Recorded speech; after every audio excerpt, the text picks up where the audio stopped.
السلام علیکم دوستو، اسلامی کایات سنو یوٹیوب چینل پر خوش آمدید۔ سراب قبیلے پر 4 شہزادیاں حکومت کرتی تھیں۔ یہ چاروں شہزادیاں آپس میں بہنیں تھیں۔ سراب قبیلہ ہیرے جواہرات کی وجہ سے بہت مشہور تھا۔ یہاں ہیرے جواہرات بکثرت موجود تھے، اور اس کے علاوہ سراب گھرانے میں کوئی گھرانہ غریب نہ تھا۔ برائیاں سراب قبیلہ میں یوں نظر آتی تھیں جیسے سمندر میں خشکی کی جگہ نظر نہیں آتی، لیکن وقت کا جہاز جوں جوں سمندر میں آگے بڑھتا ہے، آخر کار کوئی نہ کوئی خشکی کی جگہ جزیرہ نظر آ ہی جاتا ہے۔ یہی حال سراب قبیلے کا ہوا۔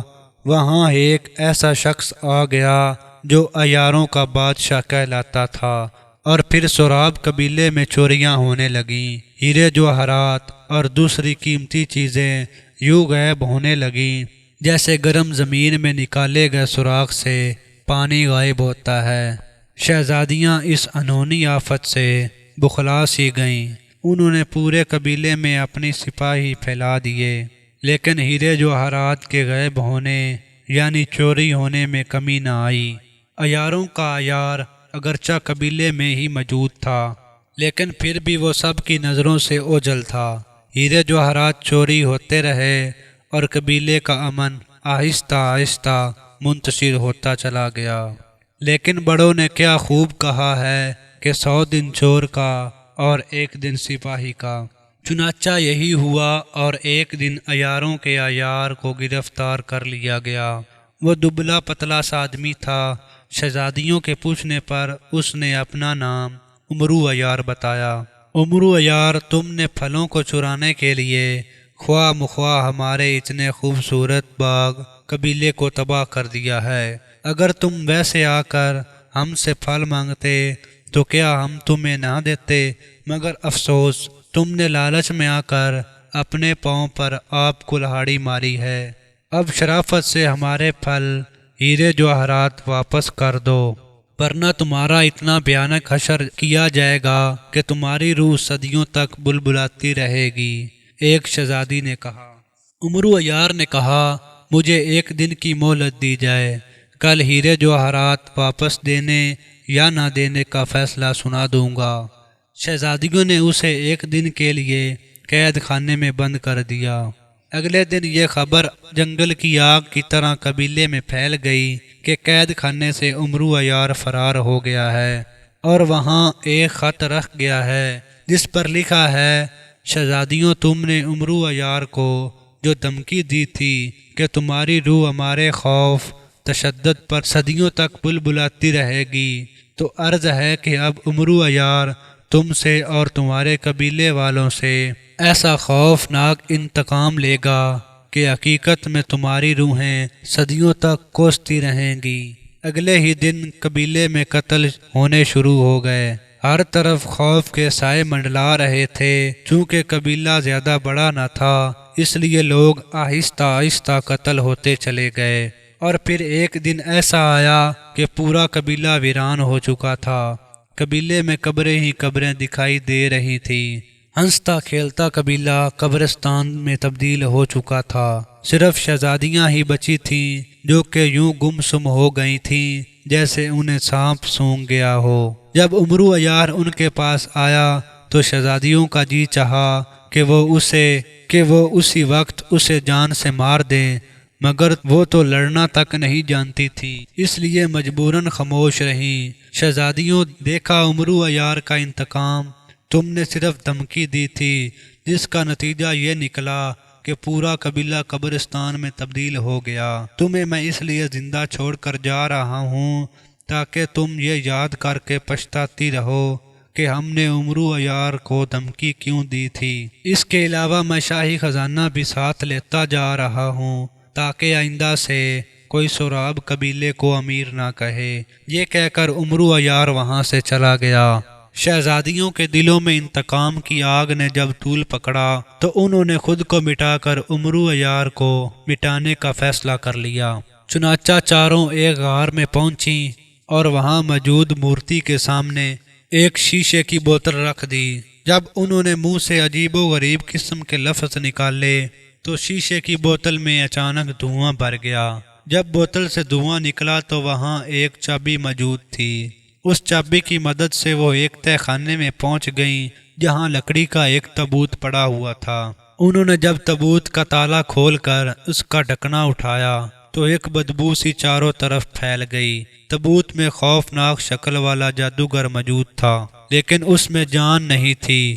شہزادیوں نے کہا، امرو عیار، تم نے ہمیں اتنے دکھ دیے ہیں کہ ہم آخر کار انتقام لینے پر اتر آئی ہیں۔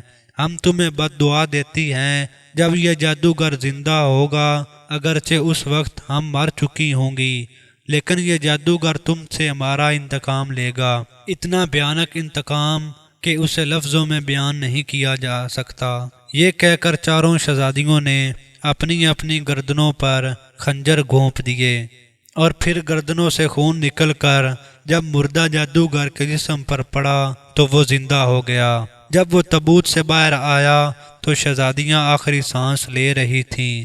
دہشت جادوگر، تم صرف ایک صورت میں زندہ ہو سکتے تھے، اور وہ یہ کہ جب چار خوبصورت لڑکیاں خود اپنا خون تمہارے جسم پر گرائیں، اور خون بھی گردن کا۔ اب چونکہ تم زندہ ہو، اس لیے تمہیں ہمارا ایک کام کرنا ہوگا، اور اسی کام کی خاطر ہم نے تمہیں زندہ کیا ہے۔ ایک شہزادی نے کہا، آپ حکم کریں، میں آپ کا کام ہر صورت میں کروں گا۔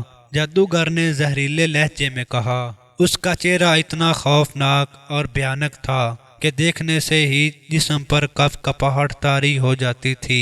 ایک شہزادی نے جب اسے امرو عیار کے متعلق بتایا تو وہ چیخ کر بولا، میں اس امرو کے بچے کا ایسا بھیانک حشر کروں گا کہ ہر کوئی اس کی پہچان سے انکار کر دے گا۔ شہزادیوں نے کہا، ہم بھی یہی چاہتی ہیں، اور تھوڑی دیر بعد ہی وہ چاروں مر چکی تھیں۔ امرو عیار نے اپنے ملازم کو آواز دی، ابے رحیمو کے بچے، ابھی تک کھیر تیار نہیں ہوئی۔ باورچی خانے سے رحیمو کی آواز آئی، تیار تو ہو چکی ہے، لیکن 4-5 پلیٹیں کھا کر میٹھا چیک کر رہا ہوں۔ تو امرو عیار چونک پڑا، ابے سالے 4-5 پلیٹیں میٹھا چکھنے کے لیے کھا چکے ہو، بعد میں میرے خیال سے ضرور برتن خالی کر دو گے۔ غضب خدا کا کچھ تو لحاظ کرو، مہنگائی دن بدن بڑھتی جا رہی ہے، اور ایک تم ہو کے دن بدن خرچے بھی تیز کرتے جا رہے ہو۔ امرو عیار نے تیز لہجے میں کہا، یہ لیجئے، آخری پلیٹ بچی ہے۔ ملازم نے کھیر سے بھری ہوئی پلیٹ لا کر امرو کو تھما دی۔ امرو نے جو ہی چمچ پکڑنا چاہا، اسی لمحے اسے ایک آواز سنائی دی۔ اس نے چونک کر سامنے دیکھا جہاں ایک خوفناک شکل والا جادوگر کھڑا تھا۔ اس کی آنکھیں شعلے برسا رہی تھی۔ ملازم تو جادوگر کی شکل دیکھ کر ہی گھبرا گیا، اور پھر وہ تیزی سے باورچی خانے میں گھس گیا۔ چونکہ امرو عیار کا ایسے جادوگروں سے ٹکراؤ ہوتا ہی رہتا تھا، اس لیے وہ مطمئن انداز سے اپنی جگہ پر بیٹھا ہوا تھا۔ سراب قبیلے کو قبرستان میں تبدیل کر کے خود مزے لے رہے ہو، جادوگر نے دانت پیس کر کہا، اور پھر اس نے آگے بڑھ کر امرو کو پکڑنا چاہا، مگر امرو اچھل کر ایک طرف ہو گیا۔ سراب قبیلہ؟ کون سا سراب قبیلہ؟ میں کسی سراب قبیلے کو نہیں جانتا۔ امرو عیار نے تیز لہجے میں کہا، جھوٹ کافی شاندار بول لیتے ہو۔ جادوگر نے اس بار غصے سے دانت پیستے ہوئے کہا، اور پھر اس نے منہ میں منتر پڑھ کر امرو عیار پر پھونک ماری، لیکن امرو عیار کے جسم پر جوں تک نہ رینگی۔ اب تو دہشت جادوگر بڑا پریشان ہوا۔ اس نے 2-3 دفعہ مزید پڑھ کر امرو عیار پر پھونکے ماری، مگر امرو عیار محفوظ رہا۔ اتنا سن لو کہ تمہارا کوئی جادو مجھ پر اثر نہیں کر سکتا، اس کی وجہ یہ انگوٹھی ہے۔ امرو عیار نے ہاتھ میں پہنی ہوئی انگوٹھی دکھاتے ہوئے کہا، جادو نہیں چل سکتا تو کوئی بات نہیں، یہ ہاتھ کس دن کام آئیں گے۔ یہ کہہ کر دہشت جادوگر امرو عیار کی طرف بڑھا، مگر امرو عیار نے چیخ کر کہا، رک جاؤ، میری بات پر یقین کرو، میں کسی سراب قبیلے کو نہیں جانتا، مجھے یقین نہیں آتا۔ شہزادیوں نے خود مجھے کہا ہے کہ امرو عیار نے ہی ہمارا سب کچھ برباد کیا ہے۔ دہشت جادوگر نے کہا، شہزادیاں؟ کون سی شہزادیاں؟ امرو عیار نے چونک کر کہا، اور دہشت گرد نے اسے شہزادیوں کے متعلق بتا دیا اور ساتھ ہی سراب قبیلے پر کیے گئے ظلم کی کہانی بھی سنا دی۔ مجھ پر یقین کرو، میں نے ایسا کوئی کام نہیں کیا ہے، عمرو عیار نے یقین دلانے والے لہجے میں کہا۔ مگر میں کیسے یقین کر لوں؟ دہشت جادوگر نے کہا۔ دیکھو بھائی جادوگر، تم میرے ساتھ ایک جگہ چلو، وہاں سے معلوم ہو جائے گا کہ یہ سب کیا دھرا کس کا ہے۔ عمرو عیار نے کہا اور جادوگر کہہ کے مار کر ہنس پڑا۔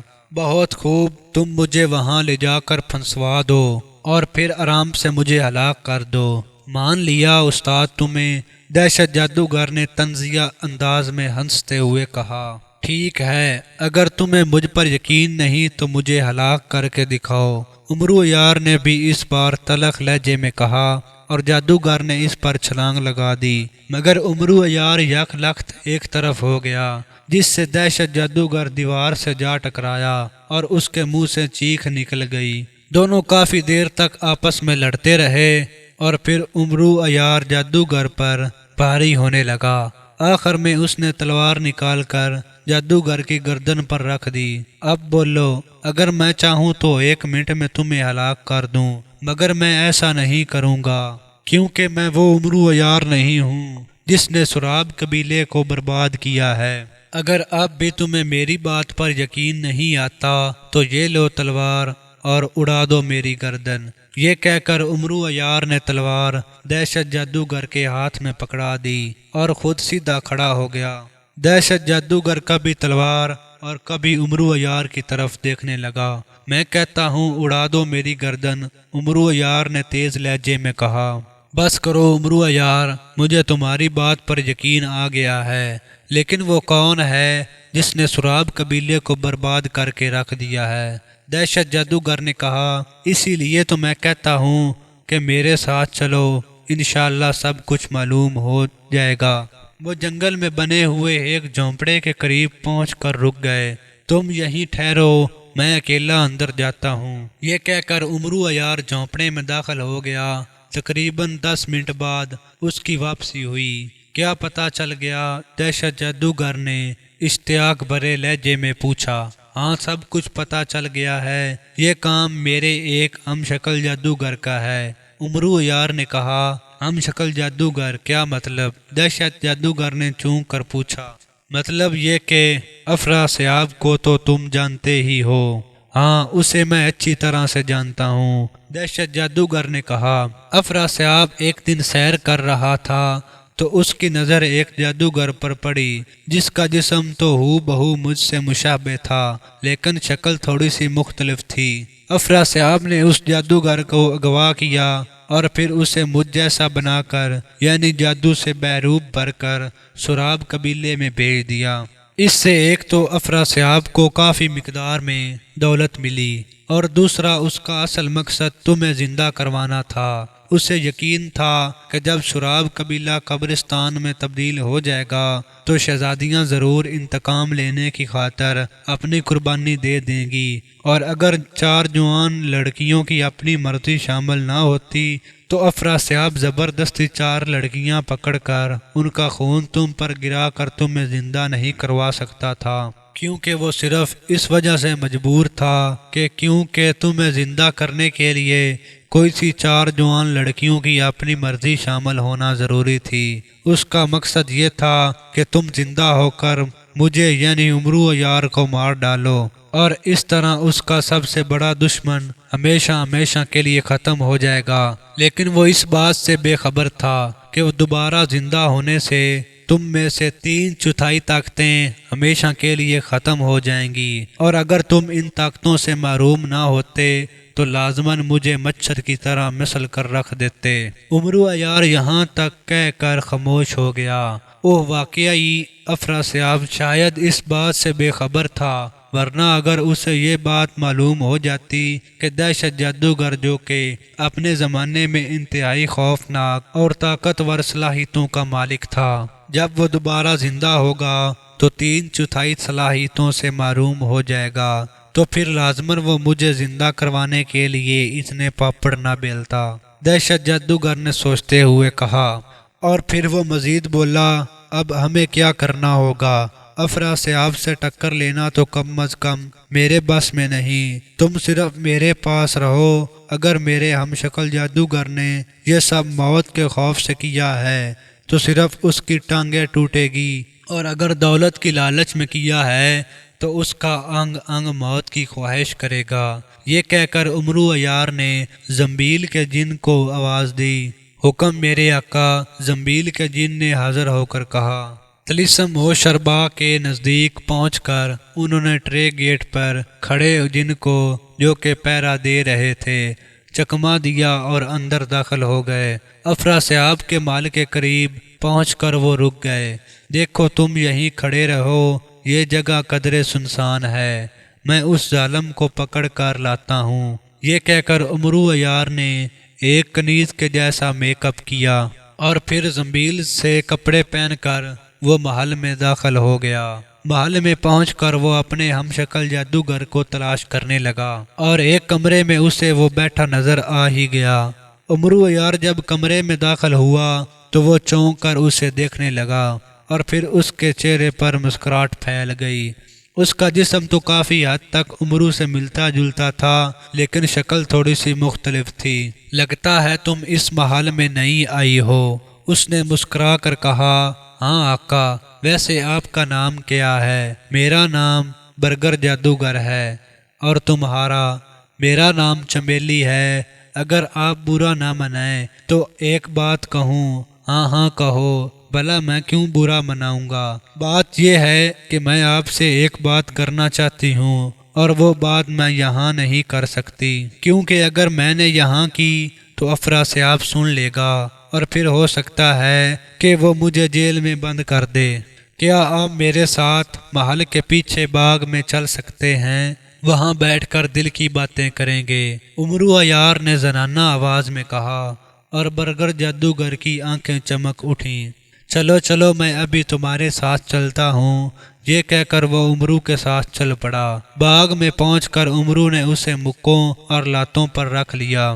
دہشت جادوگر بھی اس پر ٹوٹ پڑا۔ جلد ہی برگر جادوگر کا برا حال ہو گیا اور پھر وہ گڑ گڑاتے ہوئے کہنے لگا، تم مجھے معاف کر دو، میں نے تمہارا کیا بگاڑا ہے جو مجھے اتنا مار رہے ہو؟ عمرو عیار نے جب اسے اس کا قصور بتایا تو وہ بولا، مجھے معاف کرو، میں دولت کے لالچ میں اندھا ہو گیا تھا۔ افراسیاب نے مجھے کہا تھا کہ اگر تم آرام سے میرا کام کر دو تو سراب قبیلے سے حاصل ہونے والے ہیرے جواہرات میں سے تیسرا حصہ تمہارا ہوگا۔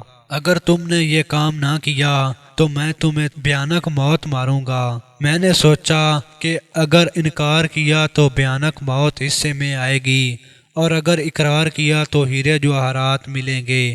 چنانچہ میں نے رضامندی ظاہر کر دی۔ دہشت جادوگر سراب قبیلے کی تباہی میں چونکہ اس کی اپنی مرضی شامل نہیں تھی، اس لیے تم اس سے انتقام لو، میں ابھی آتا ہوں۔ یہ کہہ کر عمرو عیار وہاں سے چلا گیا۔ میں تمہارا وہ حشر کروں گا کہ تمہاری روح کئی 100 سالوں تک تڑپتی رہے گی۔ یہ کہہ کر دہشت جادوگر نے اسے اتنی بھیانک موت دی کہ خدا کی پناہ۔ جب عمرو عیار وہاں پہنچا تو دہشت جادوگر نے پوچھا، تم کہاں چلے گئے تھے؟ نہ صرف میں سراب قبیلے کے ہیرے جواہرات لے آیا ہوں بلکہ افراسیاب کے 2 بیٹوں اور کئی خاص جادوگروں اور وزیروں کو بھی میٹھی نیند سلا آیا ہوں۔ اب جلدی سے نکلو، پورے طلسم ہو شربا میں کوہرام سا مچ گیا ہے۔ انہوں نے میک اپ کیا اور پھر وہ طلسم ہو شربا سے باہر نکل گئے۔ افراسیاب کو جب اصل حقیقت کا علم ہوا تو اس نے بے اختیار اپنا سر پیٹ لیا اور اپنے کیے پر پچھتانے لگا۔ دوستو، مزید ایسی کہانیاں سننے کے لیے میرے چینل اسلامی حکایات سنو کو ضرور سبسکرائب کریں اور ویڈیوز کو لائک کریں اور کمنٹ باکس میں اپنی رائے کا اظہار ضرور کریں۔ شکریہ۔